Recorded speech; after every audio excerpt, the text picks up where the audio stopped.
नमस्कार दोस्तों, आज 15 सितंबर है और आज के द हिंदू का विश्लेषण हम अभी लेके आए हैं। आज जो प्रमुख न्यूज़ है, कल 14 सितंबर था और कल हिंदी दिवस थी, उसके बारे में आज बयान आया है या कल ही बयान आया होगा। आज तो न्यूज़ अखबार में आया, मतलब पेपर में आज छपा है कि जो हमारे गृह मंत्री हैं उन्होंने कहा है Hindi not a competitor of regional language. मतलब कंपिटिटर का मतलब ये समझिए कि जो हिंदी है वो किसी से प्रतिस्पर्धा नहीं कर रही है। जैसे आपने देखा होगा कि अंग्रेजी बंगाली, अंग्रेजी तमिल, अंग्रेजी तेलुगु, अंग्रेजी मलयालम, अंग्रेजी पंजाबी, अंग्रेजी गुजराती, अंग्रेजी मराठी, अंग्रेजी के जगह में हिंदी क्यों नहीं हो सकती? क्या यह इतनी गिरी हुई भाषा है? नहीं, एक्चुअल में हीनता का भाव आ जाता है। हीनता का भाव इसलिए आ जाता है कि जैसे आपने देखा होगा ना कि घर में दो भाई रहते हैं और उस भाई को बहुत ज़्यादा वैल्यू नहीं देता है, लेकिन कोई बाहर का आदमी आता है तो उसे बहुत ज़्यादा वैल्यू दिया जाना लगता है ना। तो बहुत ज़्यादा वैल्यू दिया जाना। और दूसरी बात ये कि हम ज्ञान का परिचायक भी मान लेते हैं। जो अंग्रेजी जानता वो ज्ञान का परिचायक है, मतलब उसे ज्ञान भी है बहुत। पर ऐसा नहीं है, भाषा सिर्फ एक माध्यम है, ज्ञान अलग बात है। ज्ञान और भाषा में बहुत ही अंतर है। तो ज्ञान अलग बात है और भाषा जानना अलग बात है। तो यहाँ पे हम क्या करें, अंग्रेजी को ज्ञान के साथ जोड़ते रहें। दूसरी बात यह है कि रोजगार की भाषा भी है। तीसरी बात यह है कि अधिकतर शोध कार्य अंग्रेजी में किए जाते हैं। तो क्या किया जाना चाहिए? सरकार को इसे बढ़ावा देने के लिए काफ़ी पैसे खर्च करने पड़ेंगे। जैसे बहुत सारे जो बाल साहित्य, मानक बाल साहित्य होंगे, उनको उनके अनुवाद कराने पड़ेंगे। उन्हें बच्चों को पढ़ने के लिए या उनमें पढ़ने रुचि पैदा करनी पड़ेगी। पुस्तकालय खोलने पड़ेंगे। इस तरीके से बहुत सारे उपाय कर सकते हैं जिससे हिंदी भाषा का विकास हो जाएगा। सिर्फ बोलने से नहीं, बोलने से कुछ नहीं होता है, करना पड़ता है ना। इसके बाद जो न्यूज़ है तो आप इसे पढ़ लीजिए और देखिए और पॉइंट कीजिए अपने आप को, या मतलब इस आर्टिकल के पॉइंट्स निकालिए। और यदि आप अपने आप से भी कुछ जोड़ पाते हैं या कुछ और समझ पाते हैं तो उसे पॉइंट आउट करिए और उसे लिखिए। और ये ध्यान रखिए कि मनन करना ज़्यादा ज़रूरी है। मनन करने से क्या होगा कि आप चीज़ों को व्यवहारिक रूप से समझ पाएंगे। व्यवहारिक रूप से समझने का मतलब है आप तुलना कर पाएंगे हिंदी और अंग्रेजी की।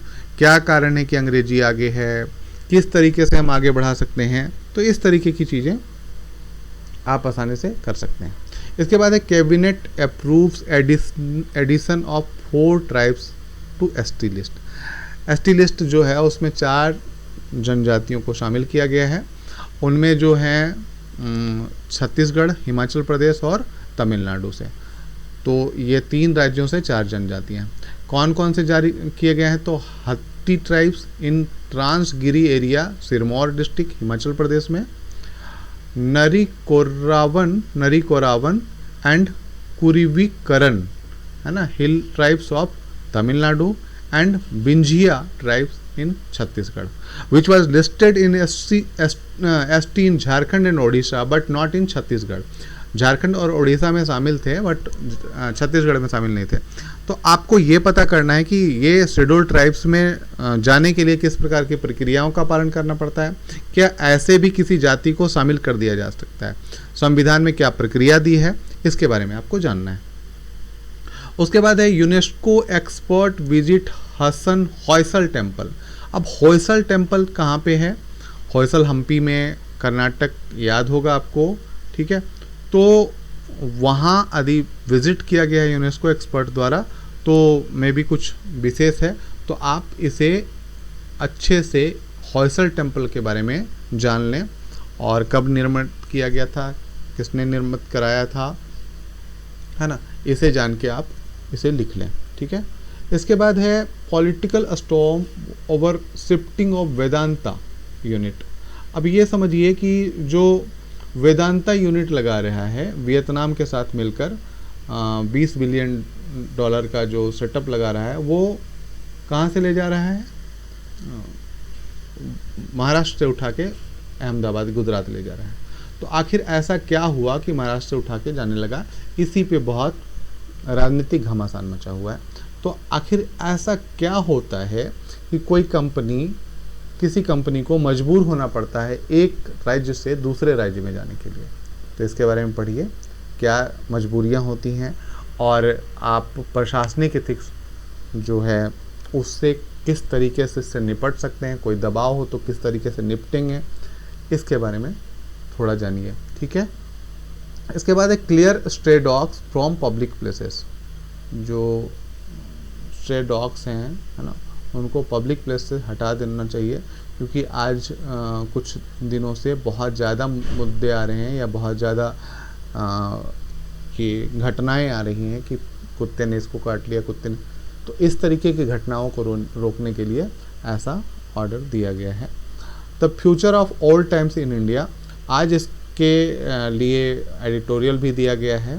एडिटोरियल वोकेबलरी में आप देख सकते हैं, विनीत त्रिपाठी एक बहुत ही मतलब जाने माने विशेषज्ञ हैं जो आपके लिए रोज़ वोकेबलरी लेके आ रहे हैं, तो आप उसे भी देख सकते हैं। और साथ ही साथ इसमें सोशल सिक्योरिटी की बात की गई है, जो युवा हैं उसकी बात की गई है, जो हमारा डेमोग्राफिक डिविडेंड है उसके बारे में बात की गई है, तो उसे आप पढ़ें।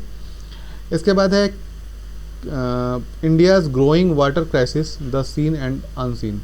जो पानी की किल्लत हो रही है, पानी की कमी हो रही है, उसी के बारे में यहाँ पे पूरा का पूरा बताया गया है कि जो भारत में पानी की किल्लत किस तरीके से हो रही है और मतलब कितना हम इसे देख पा रहे हैं या नज़रअंदाज कर रहे हैं, इसी के बारे में पूरा का पूरा मामला है।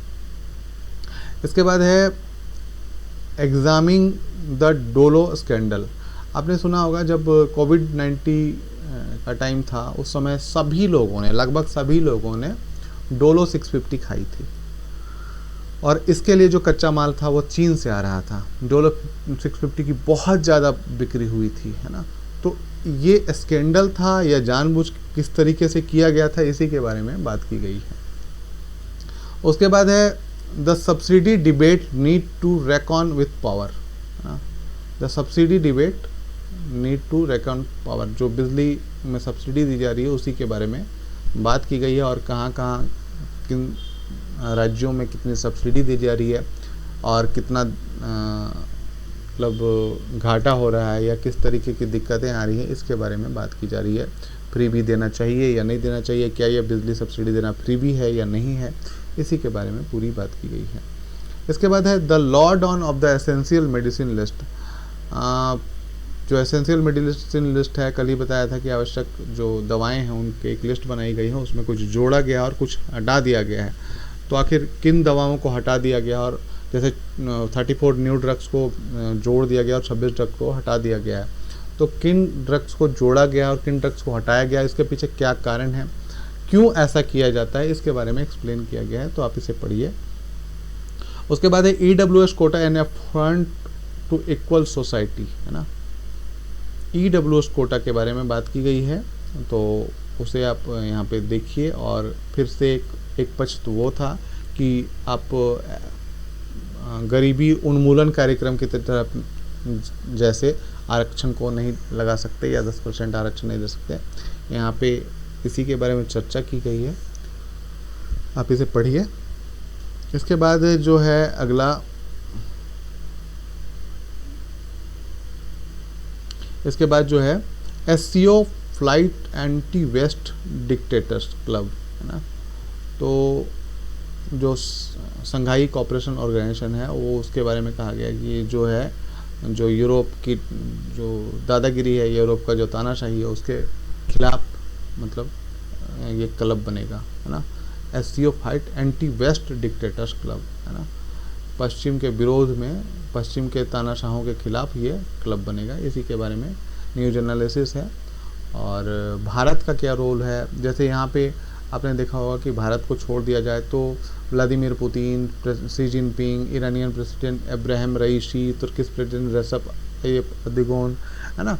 तो ये लगभग सभी यूरोप का विरोध करते रहे हैं, है ना। इसी के बारे में बात की गई है। इसके बाद है wholesale inflation slow to an 11th month low at 12.4% in August, है ना। जो थोक महंगाई दर है या थोक मुद्रास्फीति की दर है वो 11 मंथ के नीचे पहुंच चुकी है। तो ये अच्छी बात है। यदि और नीचे पहुंच जाए तो कुछ सामान सस्ता हो तो लोगों को खाद्य सुरक्षा उपलब्ध हो सके, है ना। बड़ी चीज़ों में नहीं, पर जो खाने पीने की चीज़ें हैं वो महंगी ना हो, तो ये बेहतर होता है आम जनता के लिए। और आज के न्यूज़पेपर में इतना ही है। और जो नया इनिशिएटिव शुरू किया है उसे ज़रूर देखिए, लाइक शेयर सब्सक्राइब ज़रूर कर लीजिए यदि आप नए आए हैं तो। और साथ ही साथ नियमित रहिए और पढ़ते रहिए। धन्यवाद।